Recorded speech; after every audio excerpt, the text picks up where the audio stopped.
On tonight's program, we're short of Hippiejohn, but that's okay because there's a Castmodean in the house. I just like building things and seeing what I can. We discuss mission titles. So I knew from early on that the title was going to involve something mighty. And fleet marks. What do we think of the changes? If I were an elitist, I would say you're welcome. Well, yeah, because, we got credit for the other change. I think we ought to get credit for this change, too. Join us for the Foundry Roundtable.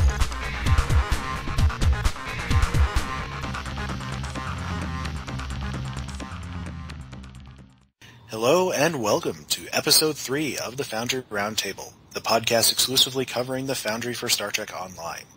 I'm your tame Foundry author, Drogan 1701. With me is the only man who looks good in a tricorn hat, Greendragoon. Peace and long life. And look what the Tholian dragged in, Markhawkman. Hey. And we have a guest with us tonight, who actually happens to be the very first Foundry author I ever spoke to, the first time I logged into the Starbase UGC chat room 3 years ago, Castmodean. Good Lord, has it been that long? It has been that long. Ah. So I went back and looked up one of the articles I wrote for Starbase UGC way back when the Foundry was on Tribble, and it was from 2010. Oh God, I'm an old hat. Yes. Isn't Like the a tricorner game only hat. 3 years old? Yeah. Yeah. Mm-hmm. It was. It was roughly nearing its first October. anniversary when the Foundry first got started on Tribble. Yeah, it was roughly October of 2010 when it went on to Redshirt, and then November when it went on to Tribble, and So, then yeah, about a long time. February. It was February, I believe. Yeah. When when it went live and broke. Well, it breaks every major update. That's just how it goes. Well, there's a difference between it breaking and then it breaking.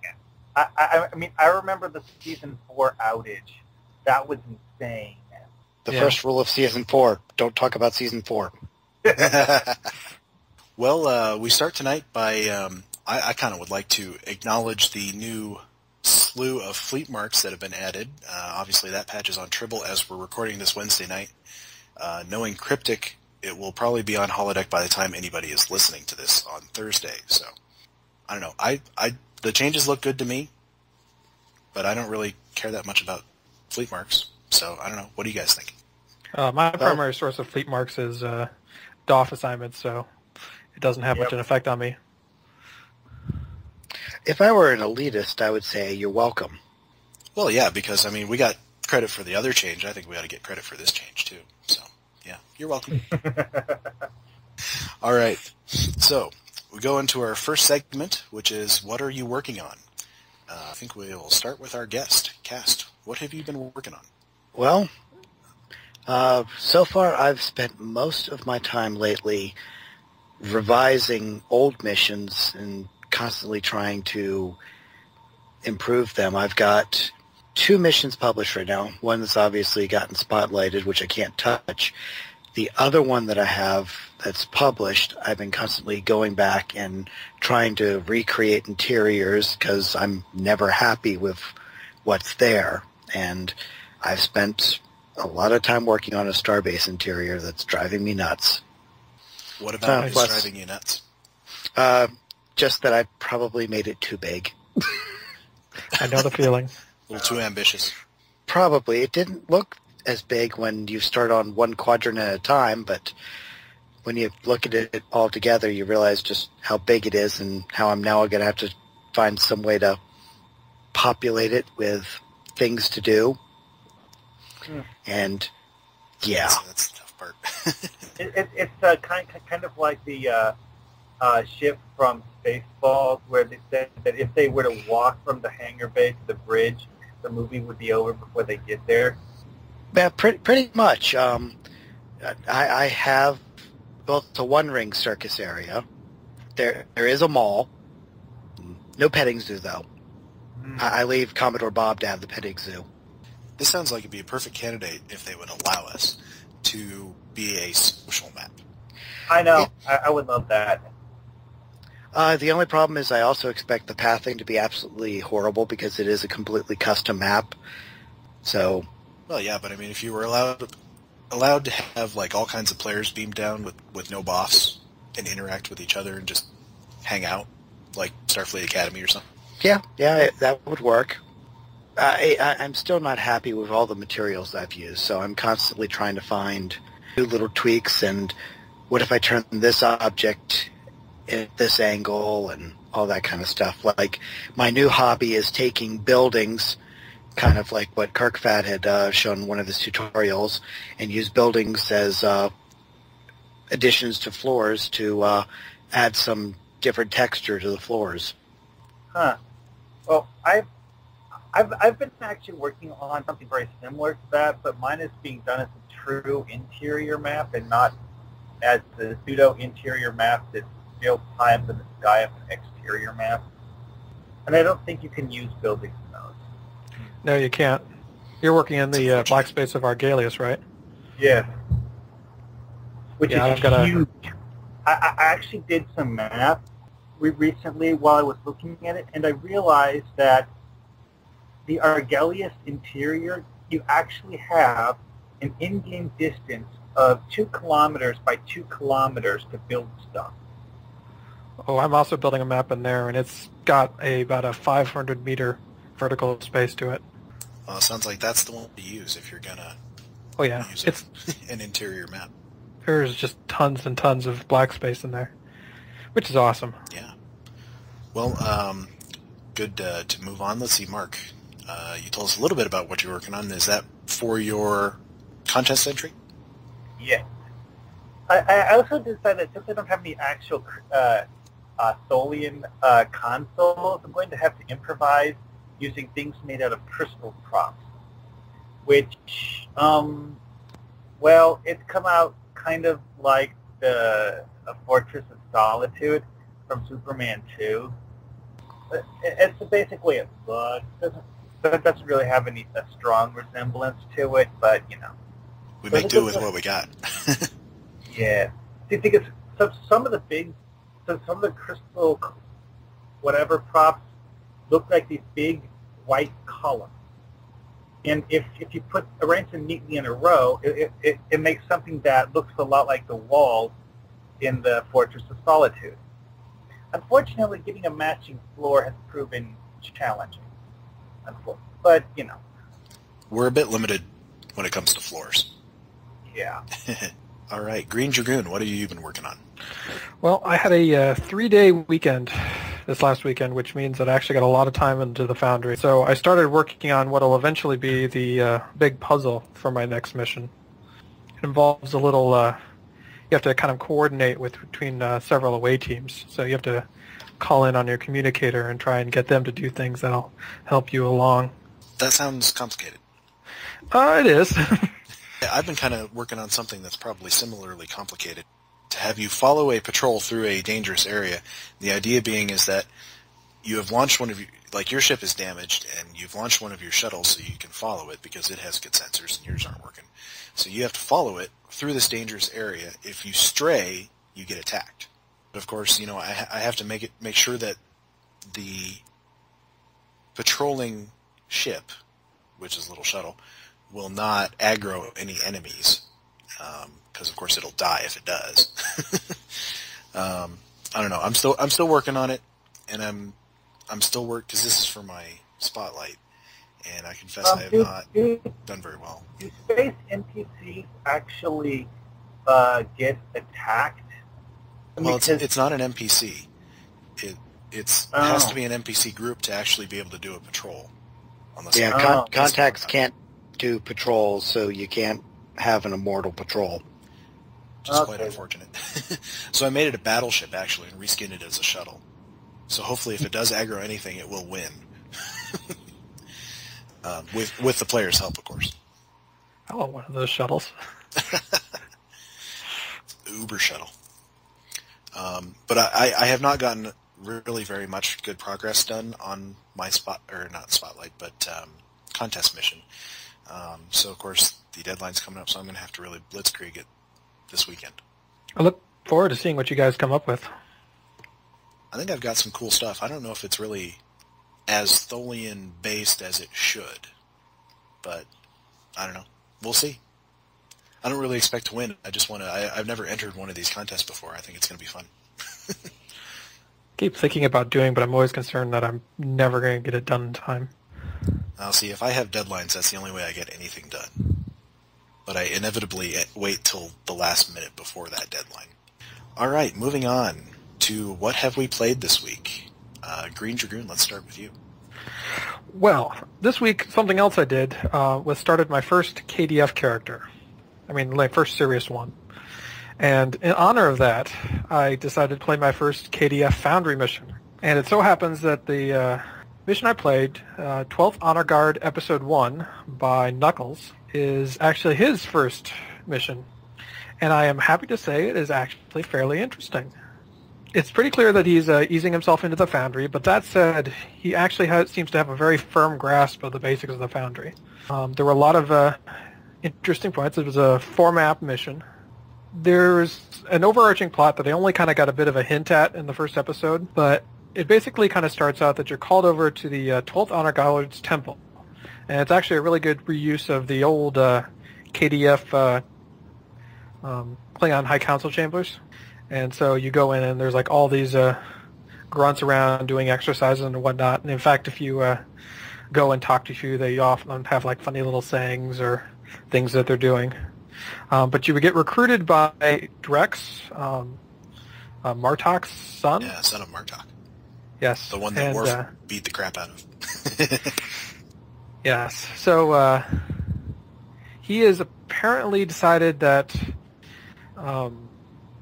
Jimpok's obsession with war is leading contrary to the greater need of the Klingon Empire, and that Jimpok needs to be dealt with. So this kind of hints at the overarching plot I think he's going for. And he even talks about how eventually his plan is actually to realign with the Federation. And since his father considered them trustworthy, as the mission puts it. But for the episode 1, you're basically kind of indoctrinated in very quickly and sent on a mission to basically take out this Federation station that has basically been keeping surveillance on one of the sectors, with the goal that you need to gain favor in the Empire in order to even make a first move. So the episode 1 centers around you trying to take this starbase. It's actually pretty good. You start out by doing a attack on the station with a little help from a Klingon fleets coming in, although usually the way he tends to work it is the fleet will kind of help you out at first in the first initial battle, and then you're expected to go off, and then usually the following subsequent battles you take on alone. So you knock out the communications and eventually make it to the station. You beam down, and it's basically a redress of Starbase 39 Sierra, but he does some nice atmospheric effects. He's got like the burning embers and the lots of smoke effects everywhere and some fires, and he does a reasonably good job of kind of conveying the atmosphere of this station under siege. There's actually this Gorn that's been leading the ground assault that is, I found, just hilarious, because he's like completely convinced that you're going to fail horribly, that anyone that they recruit is like utterly useless, and that he is really excited to wear your spine as a necklace. It's colorful. I like it. Yeah. I mean, there was like nice little touches. There was like a number of places where the dialogue was very cleverly written. I mean, nothing too drastic, but at the same time, it felt nice. There's another part where you have to interrogate a Federation officer that you captured to find information. Considering that I hadn't played KDF very often, I, in a moment of weakness, forgetting that I was KDF and not Federation, I told them that if they told me what they wanted to know, I would spare them and their crew. And apparently picking that option, so you get them to tell you this information, and then your character goes, "Ha ha! You're actually going to Ruopente." You treacherous bastard. Yeah. But that's good. It sounds good, like somebody who has, is kind of getting the basics down and will probably be turning out good things. Yeah, I mean, at the time I played this only had 3 missions, and was averaging about 4 stars of those. So I definitely recommend people give it a play. I mean, it's definitely worthwhile, and I'm very curious to see where he takes it. Excellent, excellent. Mark, what have you played this week? Well, 2 that I remember, one of which, honestly wasn't that good, and I don't remember what its name was. The other one, though, was The Arrival. It's kind of an old mission, but apparently the person who did it republished it recently, so I played the new updated version of it. And it was kind of interesting. What it is he's telling a story of this new threat to the galaxy that is this enemy that's basically attacking everyone, and people haven't really figured out who it is or even what they can do about it yet. So you end up going and you investigate, then you accompany a Federation task force trying to, I guess the best word for it is counterattack, but it's part 1, so all you really end up doing is stopping the enemy from, well, killing everyone. I suppose, the thing you're looking for in a part 1 is, does it make you want to play part 2? Even if it's not out yet. So do you think would you like to play part 2 if this guy comes out with it? Well, I'm not. I forgot to look to see whether or not he'd actually written part 2. I mentioned that this was an older mission that had been redone recently, and I'm not sure how many parts of it he'd originally created. Well, we'll have to look that up. All right, Castmodean, have you been playing any Foundry missions lately? Yeah. As soon as I get done usually feeding the starbase, which I've affectionately named Audrey 3, I actually, in honor of Copernicus' birthday yesterday, I actually replayed Kirkfat's Relics, because it actually has a tie-in to that whole event, and was, as always, amazed and envious of what he did with interiors and set building, and I hate him for it. When I haven't been doing either of those, I was reading through the forums, which was probably a mistake, but while I was reading one of the threads, somebody in there had said that they hadn't had their mission played at all, and knowing how that feels, I actually went and tracked it down.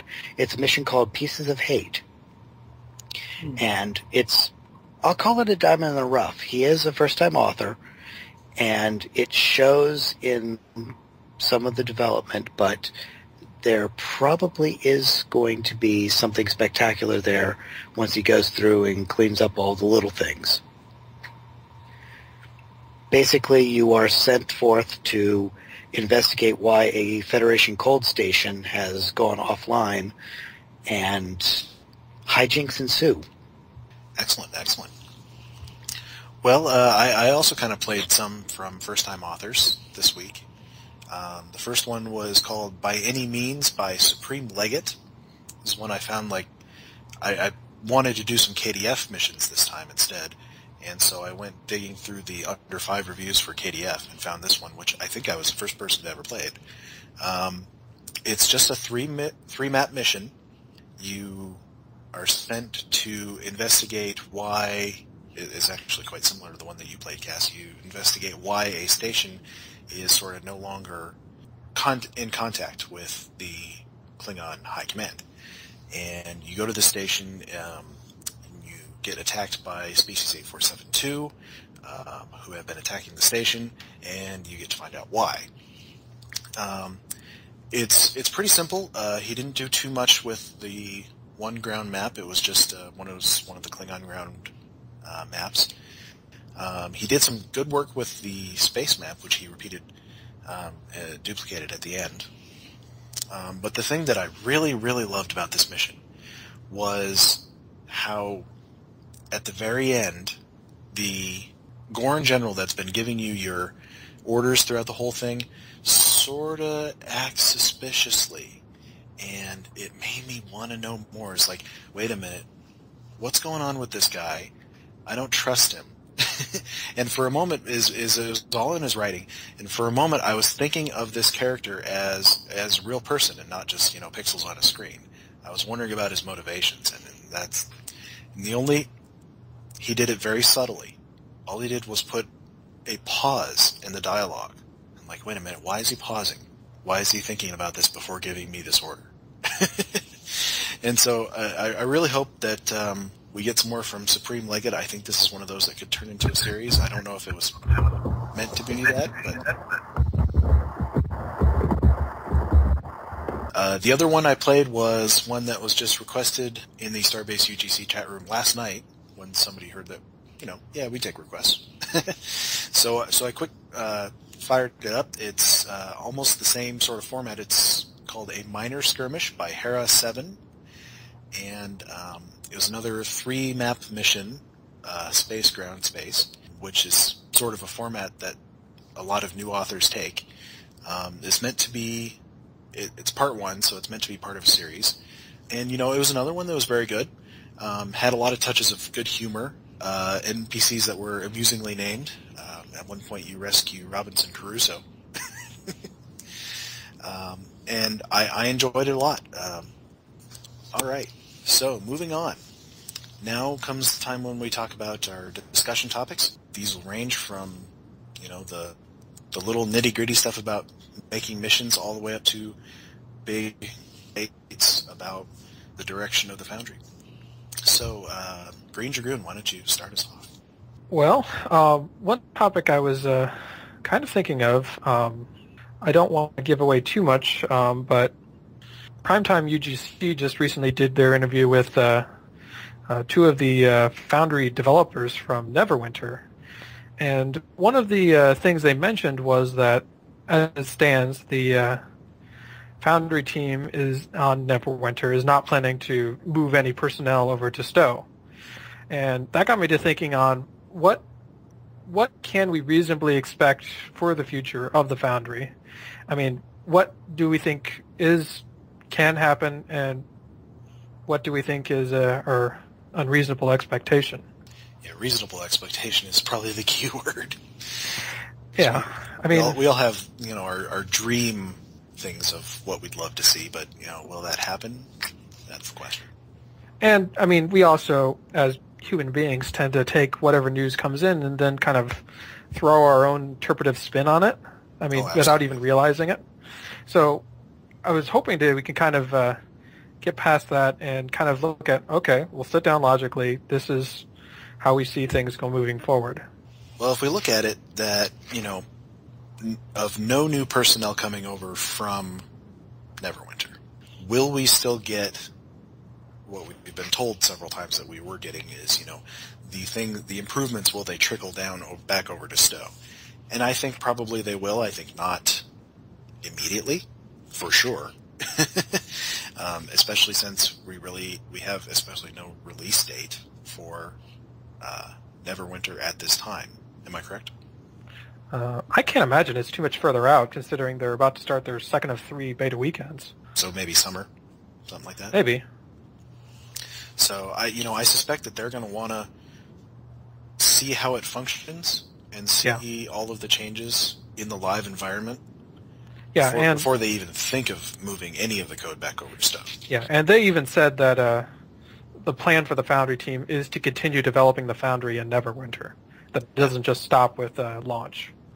So, I mean, for absolutely sure is we are probably not going to see anybody developing features for the Stowe Foundry that they haven't developed already for Neverwinter. Yeah, or at the very least, we're not the test bed anymore for any new stuff. Yeah. At the very least, it not being any big new changes. If it is something, it'll most likely be something unique to Stowe that Stowe Foundry in particular needs. Now that said, I think it's a mistake to assume that no one is working on this Foundry in Stowe. I mean, even beyond just bug fixes, we do seem to be getting the occasional small feature here or there, which means somebody is working on it. But not at light speed, obviously, or no, warp speed. I don't know how many Star Trek. We should say warp speed. And I think that's kind of some of the problem, is that we just don't know how many people are working on it. For all we know, it is one poor lonely intern shoved into the broom closet where all of the paper cups are kept, and occasionally fed little bits of stale donut to keep him going. Well, that's all interns need, right? Yeah, I mean, we definitely suffer from a lack of knowledge as to what sort of people we have working on the Stowe Foundry. I would like to put it out there to any of the cryptic developers that happen to be listening, and this is not a demand, this is just a request. Would it be possible to sit down and set out, from Cryptic, what are some reasonable goals for the future of the Foundry? It's better now that we kind of set our expectations appropriately versus our imaginations going wild and either coming up with the Foundry is never going to see any updates ever again, or they're going to do something at some unspecified amount of time that we've cobbled together and may or may not actually be true. So what they need to essentially do is sort of redo the roadmap. Exactly. Which, of course, we've been asking for years. Yeah. Since December 2010. Thing. And it may be a situation where, Dan and the other devs just doesn't know. I'm pretty sure that they, even now, are still working and finalizing plans for the next season, or not season. Not season. I wouldn't be surprised if it does have a few Foundry features. I don't know if it'll be anything too big or not. Possible.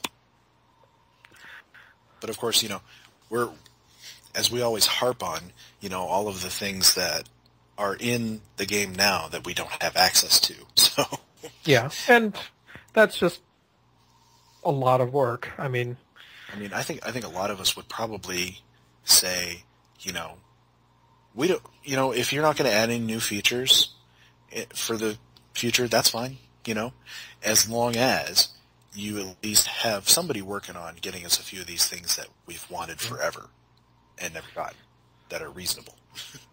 Yeah, and apparently even Zero has learned just enough to start adding a few assets. Yeah, she did say that she was going to add a few assets here and there, and I really hope she sticks to that. I started a thread a while back about what were the top 5 individual assets that Foundry authors wanted to see. And I didn't go out and really say it because I kind of wanted to see what people's reactions were, but I was getting at the fact is, in a universe where the Foundry resources are limited and a person has to spend a certain amount of time getting each individual asset into the Foundry, what's important, what needs to be added first. And I think that's something I'd kind of like the Foundry authors and the community in general to kind of look at is, okay, we can't get it all. What needs to be added first? These particular things are of highest priority. Well, and you notice that the asset request thread got stickied. No, I missed that. I think it was Q403 is the name of the guy who made it. It got stickied. So I think that, I don't know, maybe that's a good sign that the requests are out there, that they're being heard. It's a really long thread now. Yes. Yeah. That's also partly because I pasted in a wish list that had been sent off before, too. Yeah, people have posted all sorts of suggestions for ideas. Oh, yeah. Yeah. I think at this point they know what we want. Yeah, but even whether they task somebody to do it.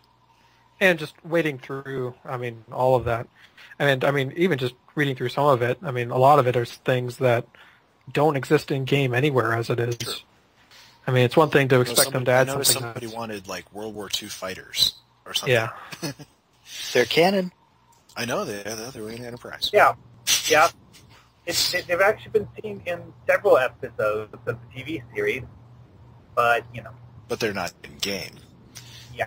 But I suspect it's a little much a little bit too much to ask for at this point for things that are not already in game. But that gives me an idea. I think I'm going to have to go and request the Red Baron biplane from Star Trek 25th Anniversary in its full 8-bit, or I guess it was 16-bit glory, because I remember dogfighting that thing. Love that game. Be nice to bring in some retro stuff to the Foundry. Be able to capture the feel of some of those old games. Yeah. Like that wooden ship that Riker had his wedding on. or what? Oh, wait, no, that was Worf's promotion. Yeah, sir. Worf's promotion. Yeah. The old- HMS The Enterprise. HMS Enterprise. With a Z. Well, and that's one thing that I thought would be a great addition, even if it has to go through like the C-Store, but just a holodeck adventures pack. Because just think of the massive number of stories you could start telling if you could have a Dixon Hill environment or a Captain Proton environment, and even have it where it makes the entire game grayscale. That'd be awesome. I don't see Foundry Essex ever showing up in the C-Store. First, A, because I don't think any of the devs actually view the Foundry that way. And Well- B, because I don't think there's enough Foundry authors that would actually buy it to We make know it it. It worthwhile. was, what was it, their CFO or something like that who said that they would not be monetizing the Foundry? Yeah. Well, and not so much as a Foundry asset that you're buying, but just have the costumes come in through the C-Store so that you can dress up as Sherlock Holmes or Dixon Hill or whatever. And while you're doing it, actually create them in the Foundry with all the plugins they need to do and put them in at the same time instead of, accidentally putting in the Vedic uniform and going, oh crud, And then pull they it out and we pull it never out, see it yeah. again. Yeah. Same thing I think almost you're, happened with the time ships. Yeah, I think They eventually put those back in. I think your most likely possibility is if you can get them to do a featured episode around the holodeck. That would be awesome. Yeah. The return of Moriarty. There And you I, go. think, and I think to some extent, I mean, some of us have been doing sort of holodeck programs as Foundry Missions. And we I did know get a of- holodeck asset, which, as far as I'm aware, doesn't show up anywhere else in the... That particular one, because it's the TNG variety. Yeah, It's the one from the old Enterprise D, which of course they don't use anymore. true, but isn't that the one that's actually designed to fade in and out? The only problem is getting it to fade back in correctly. Because every time I've tried it, it shifts the player out of the way. And so you end Because up of outside. collision. Yeah. So I've never gotten it to successfully fade back in.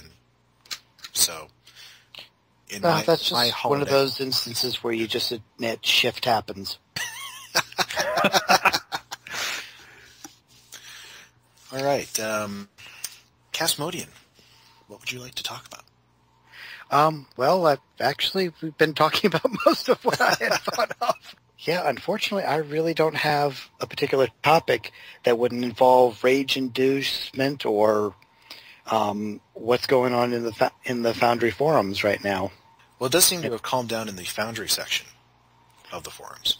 This is true, and that's been a nice thing. It's just okay, then I guess I'll go this. What do you think of this whole us versus them mentality that seems to have sprung up?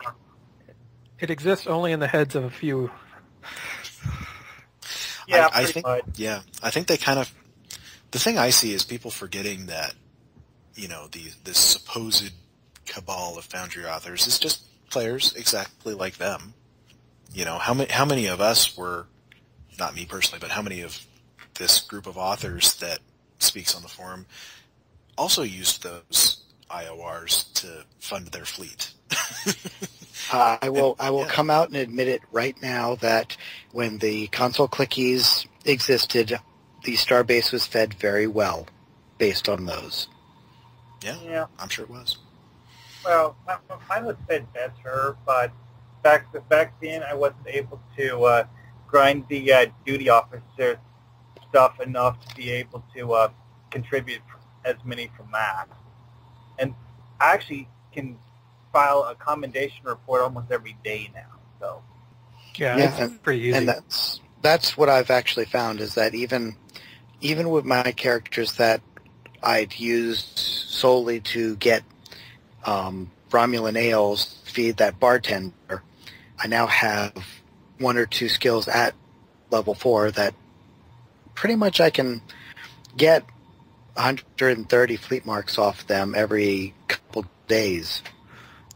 Yeah, I mean, military and engineering are definitely like the easiest to max out, and then you can just go after the high return missions and just rake in the fleet marks. And the best part is and the dilithium too. because Oh, yeah. like especially with military, there's a number of them that give 50 dilithium just naturally, and if you crit one of those, Yeah, it's like 250 right there. yep. So I can, on average, have a character or two that I have a 2,000 dilithium payday just off of that and the lore mission. And the best part is it only requires like 15, 20 minutes tops to do each day, and it's not an exploit. Yep. Assuming that you have some of your DOF levels up that high. Personally, I Well, don't. yeah, and that's kind of the advantage I had is, like, as I said, I was having to get this is back when it took 250 Romulan Ale and Dosai Rockgut, so I was constantly having to hit the Orion Syndicate mission and which one was it? The Pharisian? One of them would actually process up a Rockgut, so I was constantly having to do that on character after character. As soon as the cooldown went away, started again, and that was weeks and weeks, and magically in that period, I got to level 4. That's good side effect there, I gotta say.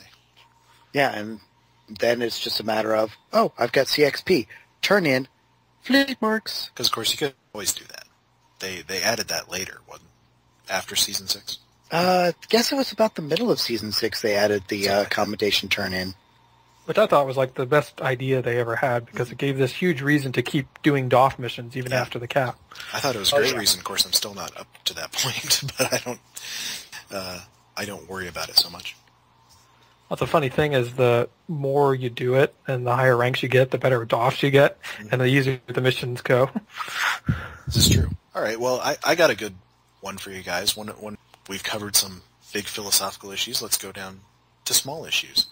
How do you guys go about getting a title for your mission? Sometimes for me, the title just comes first. I have no idea what I'm going to do otherwise, but I just have this title. Like right now, I have a mission sitting in my journal that is just a title. It has nothing in it yet because I haven't figured out what I'm going to do with it, but I wanted to write down that title. Of course, then I also think I had an idea for it, but at this point, it's like one of those, okay, I have by Twilight's Last, what is this going to be? So now I have to kind of make the mission based on the title. I always, what I do is I come up with the basic concept of the mission, like for Darkness Between the Stars. I came up with the idea that the mission was going to take place in the interstellar void. Then I came up with the title. For my current mission, the Beta Rana incident, I came up with the idea that the Tholians were mucking around with this star and doing something, and you have to go find out what it is. The mission gets its name from the name I came up with for the star, Beta Rana. So I always at least come up with the basic premise of the mission, then come up with a name based on that. But, yeah. Well, I tend to use song titles, my favorite songs. And sometimes they have like a direct correlation with what the mission is about, and sometimes they just completely don't, because it just sounded good. Well, and I do have that as well. There's one, I was going to try and do the Spotlight mission, but then I realized that I don't work inside the development time frame of the Spotlight system. So I have... You mean the contest? Yeah, oh yes. I was going to have an entry for the Tholian contest, but time got away from me, and I have partially completed maps and concepts. I haven't quite worked out how it's going to work fully, but so I'll probably eventually release it. But I decided I would give a hint if somebody was really good at obscure song titles. The title of the mission would give you an idea what the full mission's about. I figured that one's going to probably be too obscure. Like with Keeping Up with the Chisens, the full idea behind that was I wanted to create this mission about helping this group of settlers, and it was one of those, well, what are they up to? We're keeping up with the Joneses. that's actually where the full title came from, and actually the race, and then it kind of went crazy from there. Yeah, I always try and look through the reviews to see if anybody has actually, if I happen, because they're fairly obscure songs usually, so I usually try and see if somebody has figured it out where they came from. And then, of course, there was one where I actually based the entire plot off the song that the title came from, which, of course, is my Spotlight Wreck to Gino in a Jar. Just based off the, I think it was Thin Lizzy did the original song, Whiskey in a Jar. But my favorite, of course, is the Metallica cover. Because I'm a bit of a metalhead. So. I've only got the my one mission so far, which of course is about the Midas array. So I knew from early on that the title was going to involve something Midas, and of course Midas is also the name of a mythical king, and so I was going to originally make each part like have a different title, and so I was going to have like the Shadow of Midas, and then the Hand of Midas, and then the Might of Midas, or something like that. And then I decided that was just going to be too confusing, and so I ended up condensing everything just down to the first part's title, Shadow of Midas. I thought, yeah, that pretty much fits everything else too. The funny story actually is my very first missions, the Descent series. When they were on Tribble, it was actually called the Dissension series, only I had misspelled it. I spelled it with a T instead of an S, and nobody pointed it out to me for quite a while. I even, went so far as making a banner for it, which had it misspelled. And that one, of course, just came out of what the mission series is about, which is about dissension in the ranks of the Romulan Empire. What brought it to my mind, the topic, was talking to Captain P.F. Dennis, who was making his new mission and had sort of a working title for it, and always with the intention of getting a new title, because he likes puns, or does Captain P.F. Dennis, and he was always had the intention of finding a new title for it, but never did, because he couldn't come up with anything better than what he had. So, anything else you guys would like to cover? So, one of my personal favorite things for doing in the Foundry is architectural work. Like finding ways of building interesting structures out of the various props we have. Like I mentioned earlier that I'm building a complete starbase interior for my current mission. That's honestly, that's over my time doing the Foundry stuff, that's actually become my favorite thing for doing in the Foundry, is coming up with new ways to build things out of random stuff. I think that's something that you like also, Cast, isn't it? Yeah, that's how many a transporter pad has been made. Is just finding, okay, what if I put this bit in here, and what if I do that?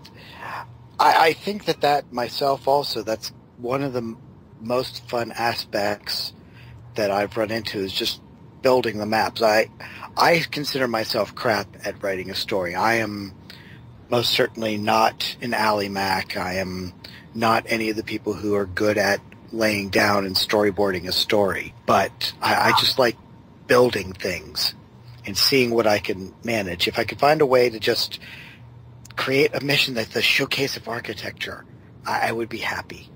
It's actually something I've kind of thought about in an abstract sense doing, was if it would ever be worth making missions that were just showpieces, like map design showpieces. One good one for that is Krios Falling. I think it was by Alien de Jour.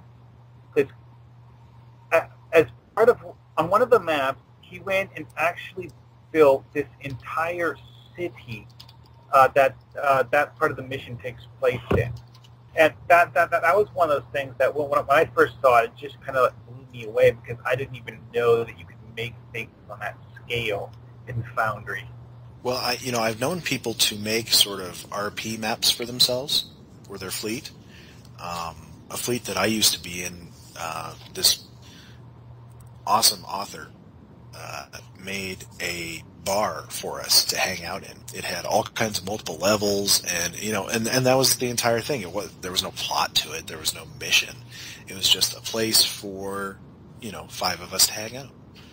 And that's great. And actually, there was a thread I posted in earlier today where somebody was talking about in the final episode of Voyager, the future Captain Janeway mentions that Voyager itself has become a museum just sitting in San Francisco. And people were wondering that, okay, well, they changed the timeline now. Did Voyager end up becoming a museum still? And I posted in there that, I'd love to see it be a Foundry mission where you can just go up into the Voyager Museum from some door in Starfleet Academy and just wander around. Have some computers to interact with and things like that, and just have the museum there for whoever wants to see it. Well, it's one of the Then few the famous question starships. then the question becomes, though, would you have the EMH in there, since they still haven't established whether or not he's his own life form? They did that, though, didn't they? Yeah, they did. Wasn't that in the path to 2409? Yeah. All they've established is that he might have sentient rights, but there are no sentient rights for holographic AI characters. There was like a whole legal battle that was supposed to have taken place where he Like that. gained his rights as a sentient being. And that legal battle is taking place in 2409. Is it really? Yes. Well, hey, there's the Foundry mission. Well, actually, there is in that. That's one of Kirkfat's missions. Is it really? Where he actually, you go before the Federation Council and have to, you're defending. It's his, what is it, Love Slave, Vulcan Love Slave number 9, I think. Because I played that, and I don't remember that one in there, but maybe it's been a little while since I played that. The whole end of the mission, you're before... actually, I think it's the Federation Supreme Court that you're before, and you're basically defending her rights as a sentient program for murdering... Had his mobile emitter, so he wouldn't have to stay with Voyager, no matter where it is. Or else they could have installed the EMH Mark II. There you go. Didn't the Doctor transfer himself to Prometheus in one episode? Yeah. Temporarily? Yeah, and that's where he met the EMH Mark II. Mm-hmm. Yeah. And they did Jupiter Station later on, too. And Well, one of the things you could do is you could have a holographic tour guide, things like that. But I think it'd be fun to do, just somebody build Voyager. Obviously, have to take some liberties with it because we don't have great assets for doing something like that. yeah. I don't know, are the Intrepid bridges that we have, are they in the Foundry? I don't recall, actually. Because they added a whole slew of bridges at one point. I can't remember if it included that. I can't recall. I haven't had a need to look for it. No, me neither. Yeah, that's been one problem, is that generally I don't use Federation bridges because any of the people who have changed their bridge, the minute you use a bridge that isn't theirs, they go 2-star. Because it's not my bridge. not my interior. Or That's why in one of my missions, I needed you to be on your bridge because I was going to have the player, sort of fight a battle from the bridge, giving orders to their bridge officers. And I knew that was going to happen, so I created a scenario where you have to go to your auxiliary bridge. So I built that from scratch. Actually, that kind of brings up something I wouldn't mind bringing up. Yeah. In the Foundry mission I'm working on right now, you actually start out on your bridge on the ground, where you're basically, not trying to give away too much, but where you're basically attacked by a number of your own crew. And to kind of compensate for the fact that I can't make it your bridge, I picked the most generic bridge that I can, which is actually the, what's the War Games map, where it's got that one that's based off of whatever the most common or RI level bridge. It kind of looks like the Sovereign default bridge. Yeah, it's like the Sovereign bridge, or their interpretation of the Sovereign bridge. And then I just beat the heck out of it. So it's like got battle damage everywhere. So it's almost unrecognizable. It's still recognizable, but I try to put enough cool stuff on the bridge in order so that don't care about the fact it's not your bridge and that all this cool stuff is happening. There's like torpedo that comes in and the view screen explodes. And so, yeah, just kind of, then you get attacked and then, all this action happens and eventually you have to run for the Jeffries tube. there's sort of that two approaches you can take to that problem usually of people recognizing that, this is not the interior of my ship. Is you can either ignore it or try and find a way around it. Yeah, I mean, even that is still a risk, and I'm always kind of hesitant of, am I making the right call here? I mean, is this going to come back and bite me? Mm-hmm. And of course, a lot of players, I suspect, don't know that we can't send you to your bridge that you have equipped at that particular time. Actually, I got a 1-star review just recently complaining that one of the enemy groups that I put down managed to send all of his abilities on a 4-minute cooldown. I made it too hard. What's your secret? What's your secret, man? I want to know how to do that. I don't know, but I want to get that into PvP. It's a glitch that actually doesn't really have anything to do with the enemy you're fighting. If you have two different powers active at the same time, there's this weird glitch that gives all of your powers a cooldown that's absurdly long. Yeah, I had it happen to me in an STF. Oh, that's probably the engineering team one that locks you down for 2 minutes. It's not. I don't have engineering team, so it was something else. Oh, then, yeah, it was something I don't know else. if they've even tracked down what the cause of it is.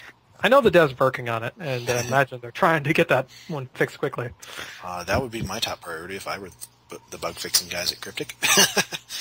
I don't know. We do tend to get a lot of flack for bugs that we can't have any control over. Oh, yeah, and sometimes not even bugs. I've gotten several 1-stars recently because the door is at Andoria. So instead of clicking on Begin Mission, they click on Andoria System. And then nothing in Andoria, no mission, what the heck. I've had a couple of bugs, and I only know this secondhand through reviews and people I've talked to, where during a certain copy of the mission will get acquired that is missing a key interact or a reach marker is missing. And it doesn't seem to be the same one. It shows up in like less than 1% of plays, but it does happen. I remember one, I don't know, it was probably more like a year ago now, that there was some bug in Cryptic, the whole game, that was occasionally spawning these, when you would have a Romulan captain level group, it would spawn this insanely powerful warbird. And it was doing it in the Foundry too, which of course no control over us, but would lay waste to anybody, and of course would spawn a lot of 1-stars. Yeah, I have seen a lot of reviews where I read the review and I look at it and I just think to myself, problem exists between keyboard and chair. User error. I had 1-star mission that was complaining that he complained that he couldn't find the mission, and so I actually contacted him about it, and he wrote me back and said, I went to Utopia Planitia and couldn't find it. And I'm like, when do I ever have you go to Utopia Planitia? I wonder if, because one time I had Evil 70th, I signed up to have him play one of my missions, and what was happening is he would search for the name of the mission, and it would come up with 2 entries, one of which was not in any way related to my mission. And he clicked on that, and he emailed me, he said, I can't find the entryway to your mission. It's not working. It's not what you told me it was. Yeah. And I looked at him and I said, hey, wait a minute, are you trying this other one that comes up when you search for mine? And he's like, oh, yeah, it is. Well, one of mine was from this guy who, his problem was that he just sucked hard at ground combat, and he found it challenging fighting lieutenant-level Klingon group. So when he ran into a Klingon group that was higher level than lieutenant, he just kind of rolled over and died, and he decided to give me a 1-star because of that.